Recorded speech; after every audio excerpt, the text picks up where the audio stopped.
এ বিষয়ে বিস্তারিত জানাতে আমাদের সঙ্গে যুক্ত হচ্ছেন সহকর্মী আদিত্য মামুন। আদিত্য, বৈঠকে এখন পর্যন্ত কোন কোন বিষয় নিয়ে আলোচনা হয়েছে? ধন্যবাদ আপনাকে। জাতীয় ঐকমত্য কমিশনের দ্বিতীয় দফার এই যে বৈঠক, এটি আজকে অষ্টম দিনের মতো চলছে এবং এই বৈঠকে এখন পর্যন্ত বেশ কিছু রাজনৈতিক দল অংশ নিয়েছে। প্রধান যে রাজনৈতিক দলগুলো বিএনপি, জামাত এবং বামধারার যে রাজনৈতিক দলগুলো আছে তারা অংশ নিয়েছে। তো এখানে আজকে প্রধানত তিনটি বিষয়ে আলোকপাত করা হয়েছে, যে বিষয়গুলিতে জাতীয় ঐকমত্য কমিশন আশা করছে সবগুলি রাজনৈতিক দল যেন কে পৌঁছাতে পারে।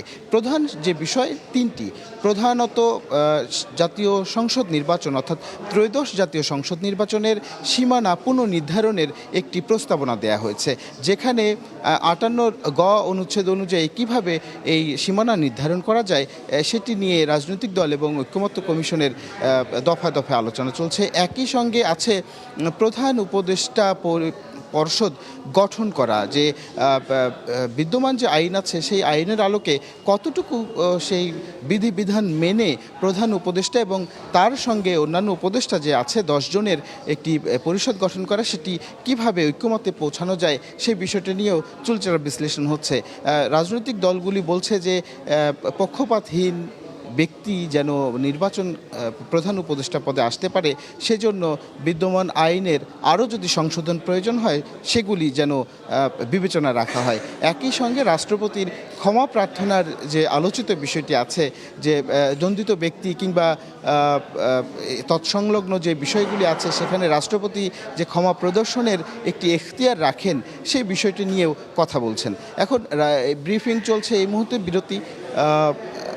বিরতি চলছে ঐকমত্য কমিশনের আলোচনা, এবং রাজনৈতিক দলের বিভিন্ন নেতা গণমাধ্যমের সঙ্গে কথা বলেছেন।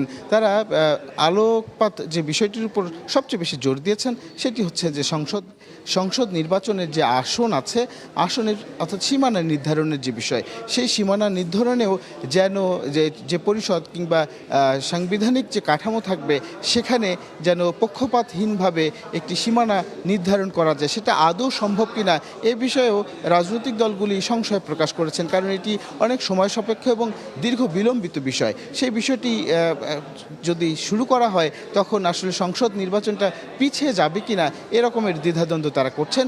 একই সঙ্গে উপদেষ্টা অর্থাৎ তত্ত্বাবধায়ক সরকার গঠন করবার যে বিষয়টি আছে সেটিও তারা বলছেন যে মানে পুনর্বিবেচনা করে আইনের সঙ্গে সাংঘর্ষিক যেন না হয় সে বিষয়টি বিবেচনা করেই তারা কাজ করবার কথা বলছেন। তো তাই যে এই ছিল জাতীয় ঐকমত্য কমিশনের যে আলোচনা ফরেন সার্ভিস একাডেমিতে হচ্ছে তার সর্বশেষ পরিস্থিতি।